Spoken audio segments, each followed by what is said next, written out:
Бұл бейнеролик балалардың зәнді өкілдеріне арналған және индик ақпараттық жүйесінде балабақшаға қабылдану үшін мектепке дейінгі ұйымдағы балалар тобының резервіне тұру процесін көрсетеді. Баланы мектепке дейінгі ұйымға қабылдау мынадай 3 қадамды орындау арқылы іске асырылады.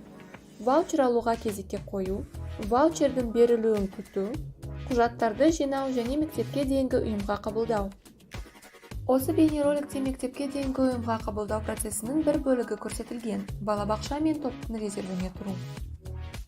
Google Chrome интернет браузеріне кіріп, индик ақпараттық жүйесінің мекен-жайын жазыңыз. Жүйенің басты парағында жеке кабинет деген команданы тауып алыңыз. Бұл команда мәзірдің жоғары жағында орналасқан. Авторизациялану үшін жүйе JSON мен құпия сөзді сұрайды. Жеке кабинетке авторизациялану кезінде JSON көрсетілетін баланың заңды өкілі ғана кіре алады. Жүйе пайдаланушының барлық әрекеттерін тіркейді. Егер ата-ананың жеке кабинетін бөтен адамдар пайдаланып жатқаны анықталса, ол бұғатталады. Ал материалдар процестік шешім қабылдау үшін тергеу органдарына өткізіледі. Жүйедегі жеке кабинеттің дербес деректері мен құпия сөздерін ешқашан және ешкімге жария етпеңіздер. Алаяқтар бұл ақпаратты алаяқтық әрекеттерін жасау үшін пайдалануы мүмкін. Жеке кабинет ваучердің кезегіне өтініш беру кезінде жасалады.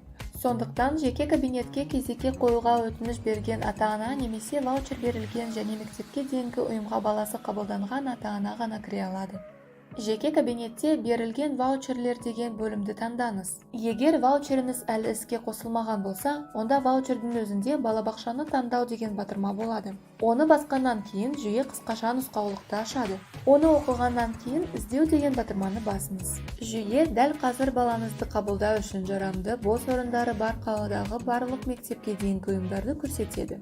Балабақшалардың тізімімен танысып, мектепке дейінгі ұйымды таңдау деген батырманы басыңыз.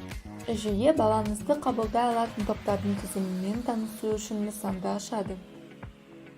Өзіңізге қажетті топты таңдағаннан кейін топты таңдау деген батырманы басыңыз. Жүйе сізді жеке кабинеттегі берілген ваучерлер бөліміне қайтарады. Ваучердің өзінде таңдаған балабақшаңыз бен тобыңыз көрсетілетін болады. Балабақшаға қабылдау үшін қажетті құжаттарды жинауға берілген 5 жұмыс күніне бұл топ сіздің атыңызға резервке қойылады. Құжаттардың скан көшірмелері, баланың фотосуреті, профилактикалық егулер картасы, баланың денсаулық жағдайы туралы анықтама және ПМПК қорытындысы дайын болған кезде шартты жасауға болады. Баланы қабылдау деген батырма. Электрондық шартты жасасу процесін көрсететін арнайы роликті қараңыздар. Егер мектепке дейінгі ұйымды таңдау кезінде қателескен болсаңыз, немесе ойыңыздан айнып қалсаңыз, ваучердің үстінде орналасқан балабақшаны өзгерту деген батырманы пайдаланыңыз. Балабақшаға қабылдау үшін медициналық құжаттарды алдын ала дайындаңыз.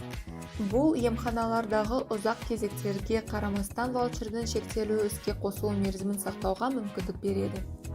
Егер 30 күн ішінде бала мектепке дейінгі ұйымға қабылданбаса, ваучердің күші жойылады және мемлекеттің қаражаты қайта бөліну үшін ваучердің кезегіне қайтарылады.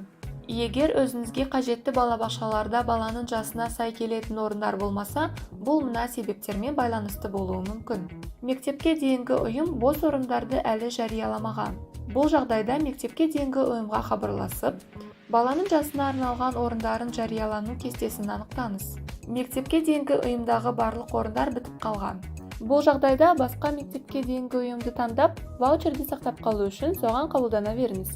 Ал өзіңізге қажетті балабақшада бос орындар шыққан кезде соған ауысасыз.